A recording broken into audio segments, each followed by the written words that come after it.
Welcome back to the Sankofa series, you guys. I'm your host, Tanisha Miss T. Morrison, owner and visionary of the Empower Her experience. So today on our Reach Back and Fetch It Sankofa series, we have the lovely Miss Zoe Blaq. So Zoe, known as Rashonda Zoe Blaq Bartney, is a bilingual, multidisciplinary artist, mental health advocate, and master gardener from Los Angeles, California. She is the founder of Urban Soul Farmer, a lifestyle connected to food justice, indigenous agriculture, and healing arts. Her areas of interest are organizing outdoor events for joy and liberation and empowering marginalized communities on how to grow their own. Her artwork encompasses mixed media, installations, storytelling, video, photography, and zines. Currently, she is nurturing the soil, connecting with locals, and establishing an edible landscape for food security at Mercado La Paloma, a thriving cultural hub in South LA. In addition, she is experimenting with microclimates and a seed ball project in the majestic Mojave Desert. She holds a master's degree in clinical psychology from Antioch University, Los Angeles, and a bachelor's in cinema television arts from Cal State University, Northridge. Welcome, Zoe. How are you? Thank you. I'm doing great. Doing great. Wow. By the bio, I see that you are. Wow. I'm so happy to have you, featured on the series. One, I'm excited about this because the industry that you're in, I don't really know much about it. I should know more about it. We should know more about it. My partner, he loves plants, gardening, juicing, and all of that. So I do get to experience it, but I haven't done like my own due diligence to learn and, immerse myself in it. So this is going to be a really good episode. Oh, cool. Okay. So you were featured in the 2019 panel for the Empower Her conference, and the theme that year was Activate Your Potential. What has that looked like for you from 2019 to going into, the pandemic and to where you are now? Wow, so much has happened. I really feel like a light bulb came on after, the activation took place, and I felt so inspired after that night. And 2019, I ended up taking a job because I go back and forth from working for myself and then, going back and, working in the corporate world. But I ended up taking a job. So I ended up taking a job working at a transitional housing facility for ex-cons. And so I jumped back in there and I'm just like, man, something's missing from this program. So right away, I put in a proposal for, a garden, and they approved it. And all of a sudden, I'm just like, establishing a garden there. It's like, it becomes like one of the most popular groups. And it's really helping the guys heal, it's really helping them open up and transition back into the world and just find their place and find more motivation in life. So it really worked out. And then, so I did that. And then pandemic hit. And then I was just like, I don't know if I want to stay here. Oh, yeah. I was like, I don't know, it's too many rules are changing, this and that. And I'm just like, I don't know. It's just not, it's not aligning to what I'm about right now. So I stepped out of that. And I have been doing my own thing ever since. Wow, I love that. A couple of things is, I appreciate you going into, the transitional housing. My background before I left corporate America so many years ago now, I used to work with drug and alcohol counseling. So I've done a lot of that. That was like right out of college. And then I moved from drug medical into criminal justice. So Health Right 360. I don't know if you ever heard of them, but yes, they have transitional housing services, sober living housing services, employment services. So just knowing the programming and knowing the men, knowing the women that go through those programs, they do need some type of structure. And I like that you were able to do something as far as them getting in touch with nature, and even being able to plant something and see it bloom. I just love that whole concept. So Yeah, they loved it. yeah. And also I started, a healing arts workshop there too. So, we did a really nice mural. We did a affirmation tree, and the guys were so into it. So Yeah, it's just, yeah. I just I'm like, even though I'm in the corporate world, I'm still gonna like figure out how to do what I do, in there. And that's what I ended up doing. Mhm. I really love that. I really love that because I just know they're always looking for something. There's a lot of those programs that they don't really have the best curriculum. Right, And right. just being able to give them some type of structure. I love that, especially the mural piece. So I know that they were excited. Oh yeah, and there's a lot of great artists that come out of there, so it was Yeah, just wonderful. love it. So for those people that don't know you, Zoe Blaq, your company, Urban Soul Farmer, can you share a little bit about, the company, what inspired the name, what got you into like wellness, gardening, farming, and Mhm. all of that? Okay, Urban Soul Farmer. It is a lifestyle, I would say, that is connected to food justice, mental health, and healing arts. And those are three things that I am very passionate about. And it came out of actually my health issues. I was dealing with fibroids and just going through a bunch of stuff, and for years, and still trying to make it to work, So after a while, it was just too tough. And I was just like, wait a minute, I got to slow down. And I ended up, couldn't work anymore. I was a mental health therapist for a while. And I was just there with my thoughts, and then just something just told me to go outside.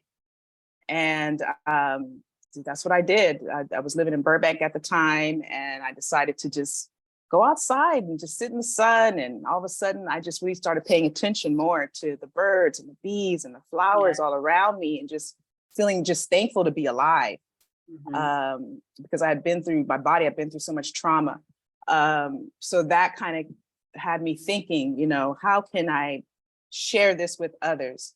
And from there, it's how Urban Soul Farmer pretty much started developing. And it actually started out of my own home because I wasn't working, but I had experienced something so incredible that helped me heal, that helped start my healing journey, that I wanted to share that with others. And yeah, that's how it started. It all started with the tea party. Okay. I love tea parties. So the tea party, and did you automatically go into gardening, or were you already gardening at this time? I was already gardening at the time, but I was starting to make fermented teas like kombucha and healing teas, that help my anemia and my blood pressure and all these things that came with having the fibroids. All these things started happening to my body. So I was trying to find a natural route. And I had more time on my hands to just think about me. And that's what I did. And so I had time to experiment and do all these things. I was like, wow, okay, I'm going to give a class. I'm going to give this workshop for women and and just for women to learn how to retreat and relax and take care of themselves. Yeah. Which is very important for women, men as well, but it's very important that you talked earlier a little bit about, alignment. And I think that all of that plays a role, with being able to sit with self, sit with the universe, sit outside of your home, inside of your home, and allowing the ambience and everything around you to really speak to you.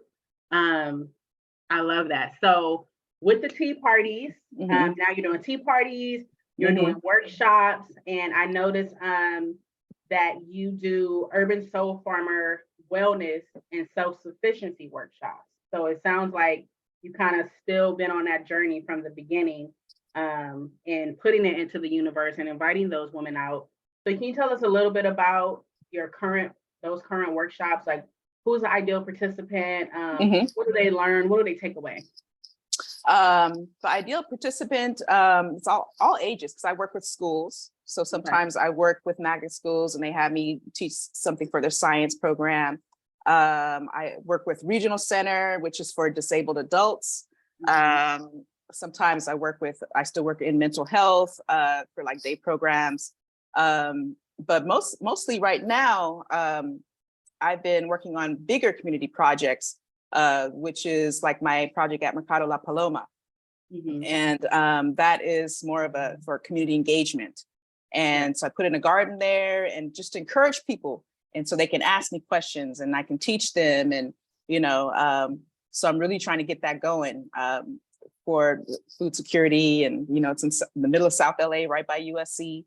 So, so it's doing well. It's doing well. And I'm really bonding with the local community. And that's really what I want to do, because we have to support each other.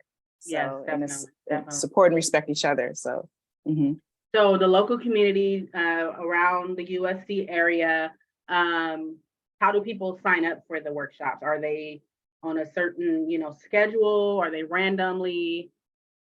I have a volunteer day on Wednesdays. And I also picked up, I'm also in partnership now with the LA Neighborhood Land Trust. And thank you. And so I have some plots at one of their community gardens, Fremont Community Garden in LA. And I'm probably going to start giving workshops out of that space too, because space is really hard to come by, really, and even with Mercado, there's construction going on. So they took half of my space. So I'm only dealing with like a little area, but it's enough, just enough to teach people and for them to pay attention. Yeah, I love it. I'm always seeing, different posts on your social media, and I'm just like so intrigued by it. I'm like, I got to get to one of these workshops. Yes. And, I think you educate through your social media as well about, the different things you're planting, the different things you're working on. So I appreciate that. Oh, thank you. We definitely have to do better as a community with learning about, planting, gardening, eating properly. As you said, it's helped you with a lot of your health concerns. I don't know if they still are concerns, but just being able to switch, the way we are eating, what we're drinking. Right. All of those things is very important. Very important. So speaking of your social media content, I did see that, I guess it's 2 months ago now, you did a community art installation, which I was super intrigued about. I really want to get into this. Okay. So you called the installation A Message to Earth. And just to give you guys, like, I guess, a visual, there's a big shovel across, right? And then from the shovel, there's like a big fishnet hanging from that shovel. Right. And within the fishnet, there's these different color pieces of yarn that the community are able to, I guess, speak with you and understand what those color yarns represent. And then they see what resonates with them and they put it onto this big net. And then it's just a blend of like different colors that makes you think about, once you know the understanding behind the colors, it's just like, wow. So I want to talk about some of those colors and what they represent, because I think when I looked, I couldn't tell if it was black. I think it may have been brown, but it was a lot of it. It was a lot of it. And then it was I actually have it here now. Like, oh, okay. You want to share it? Yeah, sure. I'm in my studio right now. Okay. Look, y'all see, I was on it. I was on it with the details. Okay. You sure was. Let's get these gloves out the way. Yeah, so share about this. The shovel is about our roots and all the hard work that the community is, in South LA that is doing to help the environment. So that's, and then the copper around the shovel, it's because I didn't even notice that. Yeah, there's copper around the shovel because actually scientifically copper helps your plants grow. And the net is pretty much like a the ecosystem, a network of ecosystems. That's us, Yeah. working together. All of us working together. That's what that net represents. And the colors, I think I chose 5 or 6 colors, and each one means something. So the soil. So there was something for the soil. There's something for the sun. I'm sure you guys can figure it out. The yellow. The red is for the love of the earth. So it's like a message, like a prayer to the earth and what you related with. And then, this is how it ended up looking. I mean, I couldn't believe it. It's so incredible. So, I mean, it took all day, but yeah. I love it. I haven't really got into art that much, but when I do see, pieces that intrigue me, I'm like kind of like going all the way in. I'm like, okay, so, a lot of people were in tune with the brown, blackish color. Yeah, notice that. Resonating with the yellow and the sun, but just being able to take that away, for your own installation and being able to kind of sit back and decipher what is this saying. Yeah. That's amazing. I'm gonna have to go to the next one, okay? Yes, let me know. So with urban gardening, so this is going into like a little bit of the teaching, okay? Because I want to learn a little bit. I'm sure I want to learn a little bit. Yeah. So what are some like common things to grow? Some common things to grow. Yeah. Okay. Yeah. Like beneficial to the health. Beneficials? Okay. Yeah. Well, I always think of local, native. Okay. So, and it's also something that doesn't take a lot of care because it's native to this area. So you don't need all the special soils and the this and the that, because it already knows this weather. It knows the soil, and also we want to take care of our native bees because there's a bunch of different bees. There's European bees, but we have actually like hundreds of native bees, so those are the ones that we have to take care of. And so like poppies and just anything, there's buckwheat, California buckwheat.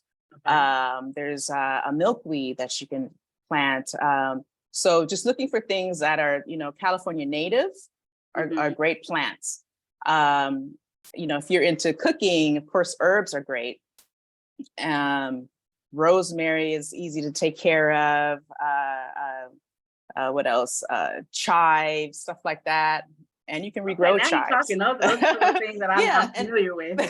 Yeah, and you know what? Cook things that you go cook with, Okay. So chives, onions, garlic, all that stuff, really easy to grow. Now let me ask you this. I had gifted my partner with, they called it like the summer little plant thing. It was like 3 things. And you sit it outside. It had like mint and it had rosemary and something that I think chives was one of it. Like, is that good? Okay. Are those things good, or is it like just go? Yeah, those are good. Those are good. The thing is, you can just snip them and use a little bit of at a time, and it'll grow back.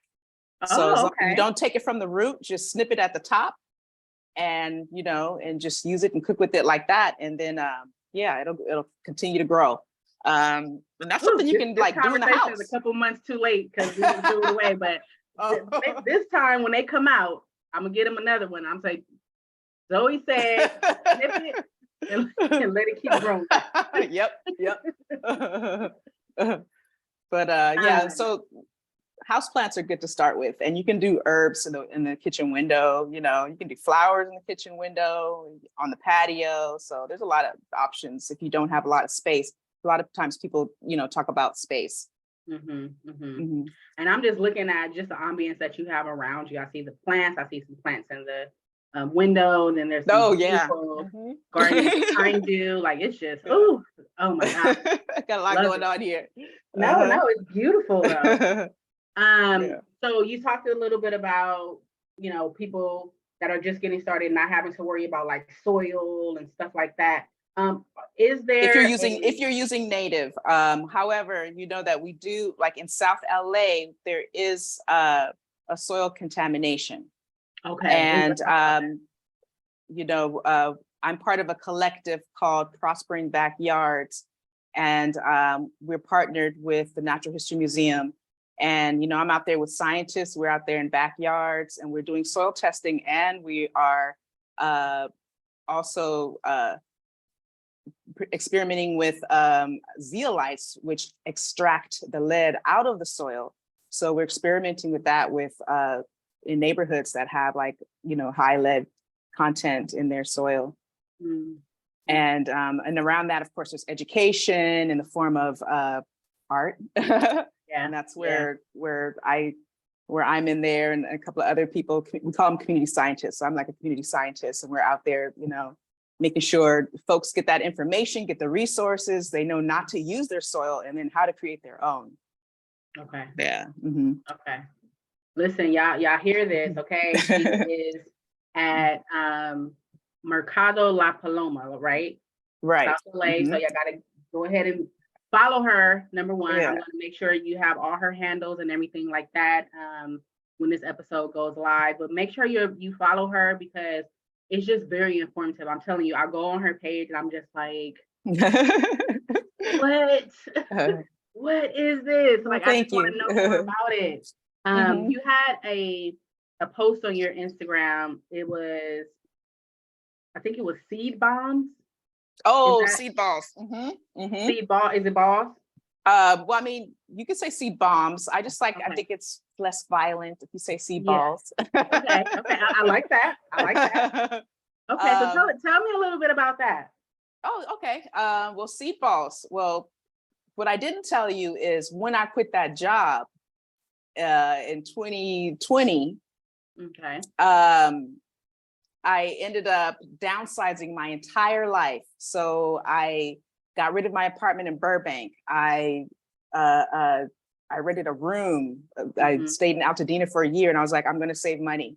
That's all I was at. I was like, I'm going to save some money. Yeah. So ended up saving money, and everybody thought I was crazy for downsizing the way I did. But I'm like, I have a plan. Yeah. So I ended up buying a ranch near Joshua Tree. So yeah. You have a ranch? So, I do. Oh my goodness. So I've been working on the ranch. So I'm back and forth, but it's still the same thing. I'm working on creating soil out there. Okay. I'm working on creating a food forest out there for food sovereignty. They're going through the same thing we're going through out here, which is being in a food desert. Bringing the education and the art and all that type of stuff. So, and that's kind of how I got connected to Prospering Backyards, because they saw what I was doing. And that's when I started doing even more art installations about soil health, and then about Black and indigenous ways of growing food, which connects us, which to me also empowers us and heals us, encourages us to start growing and to go outside and sit in the sun. Yeah, and I think we're getting there. Slowly, yeah, I think so too. But I think we're getting there. So I got to do better. But come out, please. So seed balls is a very indigenous, way of growing.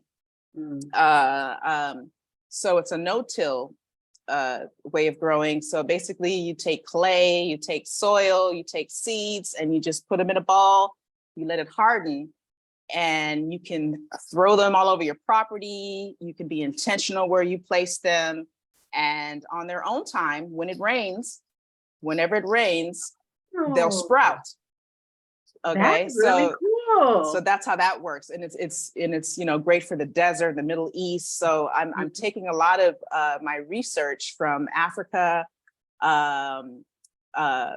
from places like that where there's severe drought and all that type of stuff, and I'm really learning some of their techniques, their growing techniques, and that's one of the oldest one is the seed balls. Okay. I like that concept. I like the concept of kind of being like out of sight, out of mind, and then like you said, the rain comes, different things happen, and all of a sudden you're like, oh, right, wow.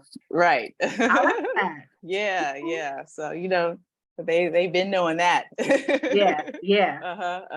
So with the farm, Is that something that you're going to have people coming out to? Are people already coming out to it?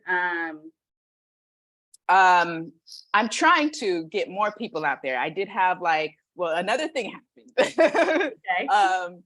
So with the work that I'm doing with Prospering Backyards and my soil health and all that stuff, there was a nonprofit called the Wilderness Society that started coming to see some of my events. And then, this woman was like, "Hey, I think we have a grant for you." Oh, wow, really? So I was like, okay.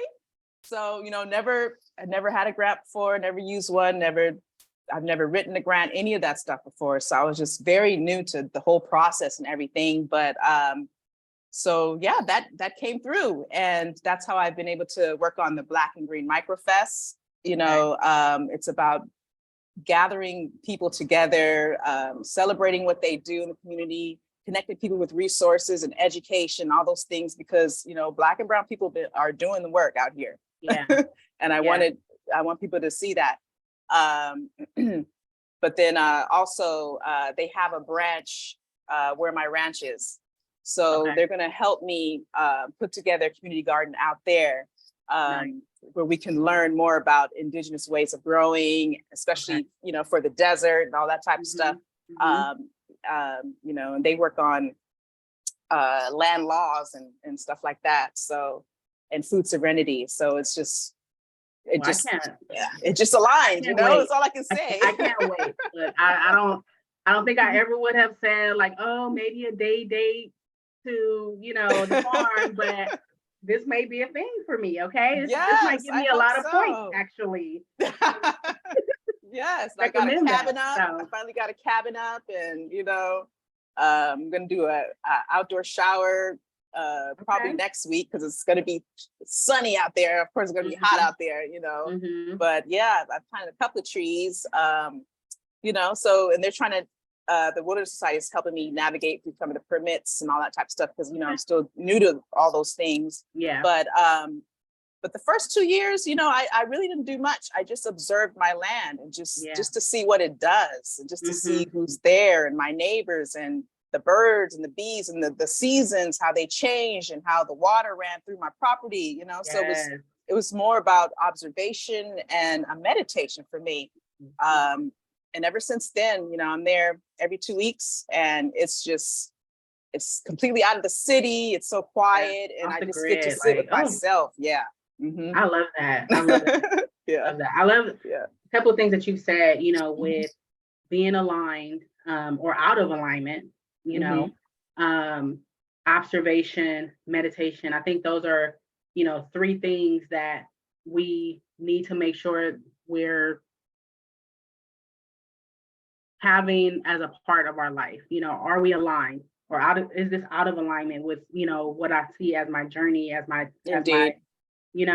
Indeed, yeah. The observation, I don't think a lot of people stop and take the time to observe just their surrounding. I agree. I think that out of alignment piece is because we haven't taken the time to stop and say, this is not working for me, or I'm doing too much in this area and not enough over here, or decluttering, not just our home, but our mind, our body. Yeah, for sure. Our thoughts, the things that are coming out of our mouth, the people that we have around us. So alignment, observation, what was the third one? Meditation. Meditation, I think, I feel like a lot of people are stepping into that realm of things. I think people are taking the time to meditate and sit with themselves, and whatever your regimen of meditation is. I think we're doing a lot more of that, but I like that you took the time to know what you're going to be able to give those people who come to experience your farm. Yeah, thank you. I really don't know what my next move is. I just know what I like doing, what heals me, and how I feel I can help people. And it's just been opening up so many doors. Each time I finish one project, another door opens for me. And that's just kind of how it's been. I love that for you. I'm so happy that people are, stepping out and saying, let me partner with you. Let me help you with grants. Let me help you figure this out. And I just want to applaud you for taking a chance on yourself. Like you Oh, said thank before, you. like, girl, what are you giving up your apartment? You're doing this. You're gonna go roommate in somebody else's house? Like what? Uh-huh. But you knew what you were being laser focused on. Oh yeah, definitely. And I Yeah, think the yeah. end result is definitely very, nice. Yeah, I got my And 5-acre ranch. ooh, yeah, I heard that 5 acres. Don't play with her, okay? 5 acres. I love it. Well, I definitely want to, when it's ready and when you're ready and, all of that, I definitely want to come out Oh and share yeah, that let's have a experience. retreat. Yes, retreat. Yes, I've yes. heard a lot about Joshua Tree. I've never been Hmm. there. Oh I wow. looked at like Oh some Airbnbs and stuff out there or whatever yeah. before, but again, I've never been out there. So Zoe Blaq, Urban Soul Farmer, Oh you yeah, we're first, gonna do okay? it. We're gonna do it. So upcoming, you have some things upcoming. I have that you are doing a Joshua Tree Music Festival. Oh Are you? yes. That's May Um, 18th through the 21st. So it's to the coming up. 21st. The It's theme coming is up. Amplify Your Love. Yes, And that's the you're theme. facilitating 2 workshops. Yes. So And tell us about that. one of them will be on the seed balls, and the other one is ancient irrigation system, which is also, Black and indigenous. So yeah, I'll be talking about Oyas and giving a workshop. I also have my zine library there. Ooh, It's going to be okay. there for the whole time. Actually, they actually have a new. I've never been there before. This is the first time I'm participating, but they actually have what does it call it? A new area, which is called the Queer Salon. Okay. And so they have all kinds of programming coming out of there, and just making people feel safe and comfortable. So there's a lot of programming coming out of there, and so I have my zine library set up for people to check out, and I have it's all kinds of different self-published magazines that I've been collecting from all over the world. Oh, that's fun. Yeah, so That's fun. And are they able to sit and kind of just indulge in those magazines there? oh Or just yeah, collect yeah, and let them yep. take with them, or they just read it and put it back? It's like a little lounge. It's like a little library. Okay. So there's seats and all kinds of things. I have a little shelf, and yeah, so it's gonna be cute. I love this. Okay, through the 21st. Okay, I'm gonna have to check that one out. Yeah, And yeah. again, they can go to your social media, your website, Yes. to find out more about that. Yes, Okay. definitely. And are you doing, so it's the 18th through the 21st? Are you set up all of those days, or? The library will be set up all of those days, but my workshop is on Saturday and Sunday. Okay, got it. Mm-hmm. Yeah, Got it. Saturday morning, Sunday morning. Yeah. Got it. Mm-hmm. So for those people that are thinking about starting their gardening, planting, farming journey, and those are all different. Right. Those are all different levels. Yeah. Where would you suggest they begin? I would begin with getting a house plant, see if you can keep a house plant alive. No, but I can't. I've tried a lot of times. If you have to put it on the calendar to water it, go ahead. Mm-hmm. But once a week. And if you need more encouragement, join a community garden, which is great. It could be from $10 to $25 for a plot. Okay. You can go in on that with a couple of friends. But it's totally worth it. The plot that you get, you can grow a lot of food. It may look like a small space, but you can get a lot in there. Okay. And then you have the encouragement of the community, and there's a lot of people, young and old, with all kinds of experience levels. So, it's just a fun place to hang out and socialize too, and just learn. Yeah. And that $10 to $25, is that a month for the plot? Yes. A week? Okay. A month. Okay. And you're basically paying for the own, water. Do they have like the seeds and soil and everything's there for you? Each community garden is different. So some they have seeds, tools and all that type of stuff, even soil. Mm-hmm. But yeah, it seems like each one is a little different. Yeah. Mm-hmm. Okay. One thing that I've been seeing pop up, through social media is people having those.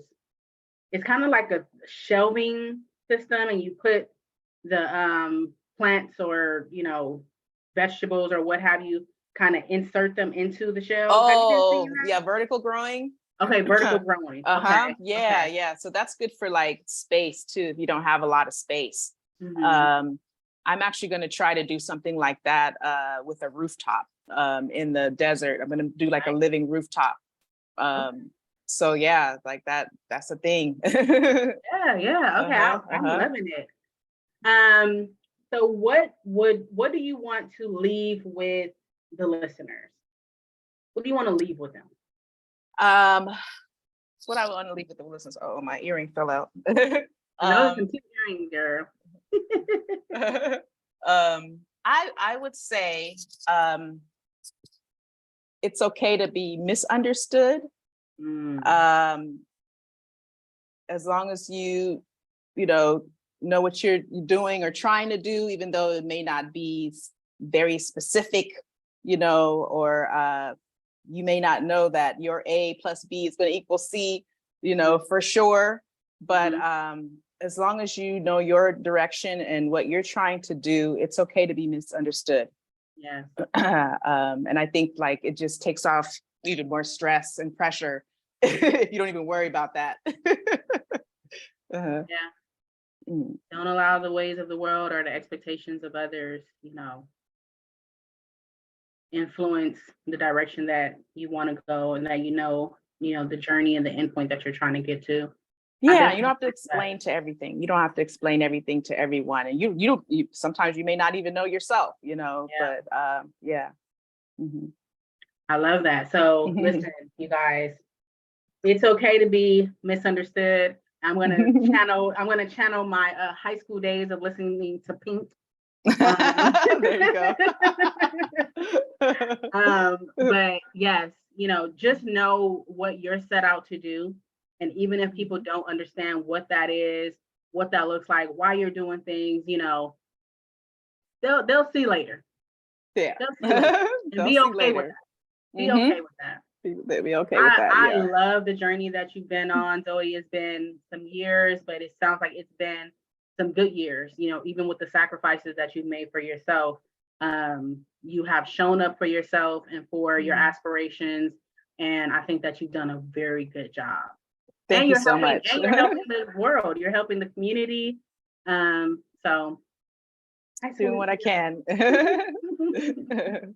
I don't want to say thank you so much for having me on some years ago, because that was like my first real interview too. Yeah, and I think you did well with the panel. That was a really good panel. You guys did really well. It gave us some momentum, and then then it was a pandemic, so I was like, I know. Yeah. But it's fun.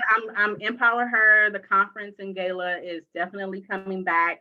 I'm in talks in partnership with a couple of ladies now, so it's coming back. Awesome. And to continue to make sure that our community, women of color, have a voice. They're able to share with the world, things like exactly what you're doing. Let me share my story with you so that you're inspired to figure out your journey. Right on. Yes. Right on. Well, I want to thank you. It's been a pleasure. It's been very informative. Oh, thank you. Thank you. I'm going to go research some things. Yes. But thank you so much for inspiring us to take care of our bodies, our health, and our environment. I appreciate you being on. Until then, slay, and that's to simply live as you in all things you do. And don't forget to reach back to your people and bring them to the forefront when possible. I'm Tanisha. This is the Empower Her Experience Sankofa series. Until next time, be blessed, y'all. Thank you.